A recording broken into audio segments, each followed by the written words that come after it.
नमस्कार, शिक्षालय में आप सभी का बेहद स्वागत है। मेरा नाम है रेणु यादव। आज हम पढ़ने वाले हैं इलेक्ट्रोवैलेंसी मैग्नीशियम की कितनी है। ठीक है ना, हम एक केस ले रहे हैं मैग्नीशियम का। अच्छा, इलेक्ट्रोवैलेंसी आप ऑलरेडी पढ़ चुके हैं, पर आपको बता देती हूँ। कोई भी एटम खुद को स्टेबल करना चाहता है तो के शेल के अलावा, के में तो सिर्फ 2 ही इलेक्ट्रॉन्स आ सकते हैं, इसके अलावा जितने भी शेल्स हैं उसमें कम से कम, इसकी मैक्सिमम कैपेसिटी 8 है, लेकिन बाकी जितने भी शेल्स हैं उसमें कम से कम 8 इलेक्ट्रॉन होने चाहिए। तो कोई भी एलिमेंट का एटम ये कोशिश करता है कि मैं 8 इलेक्ट्रॉन कैसे भी कंप्लीट कर लूँ।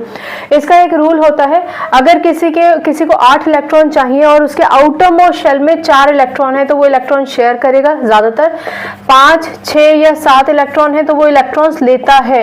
लेकिन अगर इससे भी कम है, 1, 2 या 3 इलेक्ट्रॉन है, तो कोई भी एटम सोचता है कि मैं अपने इलेक्ट्रॉन दे दूं, क्योंकि अगर 8 स्टेबिलिटी के लिए चाहिए और 8 का आधा 4 भी नहीं है, 4 से भी कम है परिस्थिति ऐसी है कि 4 से भी कम इलेक्ट्रॉन है, तो एटम चाहता है कि वो अपने इलेक्ट्रॉन दे दे, और देने के बाद वो कहलाया जाता है, उसकी जो जितने इलेक्ट्रॉन दिए जाते हैं वो कहलाई जाती है इलेक्ट्रोवैलेंसी। एग्जाम्पल से समझते हैं, मैग्नीशियम जिसको हम सिंबलाइज करते हैं Mg से, इसका एटॉमिक नंबर है 12।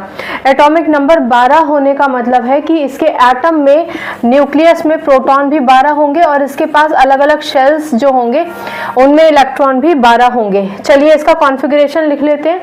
कॉन्फ़िगरेशन का मतलब होता है इलेक्ट्रॉनिक डिस्ट्रीब्यूशन, ठीक, यानी KLM। अब आप देखिए, के शेल में 2 ही इलेक्ट्रॉन आएंगे, 2 की ही जगह होती है।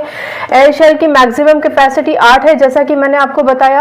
और एम शेल में कितने इलेक्ट्रॉन्स आएंगे? एम शेल में उतने इलेक्ट्रॉन्स आएंगे जितने बचे हैं। तो आप देखिए 2 और 8 10, तो यही हो गए। कितने बचे? 2 बचे, 2 इलेक्ट्रॉन यहाँ दे दिए।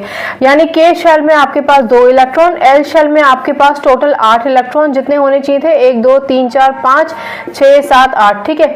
और एम शेल में आपके पास सिर्फ 2 ही इलेक्ट्रॉन हैं। अब जैसा कि मैंने आपको लेक्चर की शुरुआत में बताया, किसी भी एलिमेंट को स्टेबिलिटी चाहिए होती है। अब ये स्टेबिलिटी में ये जो 2 इलेक्ट्रॉन हैं मैग्नीशियम के, ये बाधा बन रहे हैं। दोबारा से सुनिए, मैग्नीशियम की स्टेबिलिटी तब तक नहीं होगी जब तक उसका बाहर वाले शेल में 8 इलेक्ट्रॉन ना हो। अब आप खुद देखिए कि अगर 8 इलेक्ट्रॉन्स चाहिए तो 8 इलेक्ट्रॉन्स तो मिल नहीं जाएंगे, क्योंकि ये तो इस कैटेगरी में आ गया। इसके पास तो 4 से भी कम इलेक्ट्रॉन है। 4 से कम इलेक्ट्रॉन होने की वजह से मैग्नीशियम को अपने ये दोनों इलेक्ट्रॉन देने पड़ेंगे।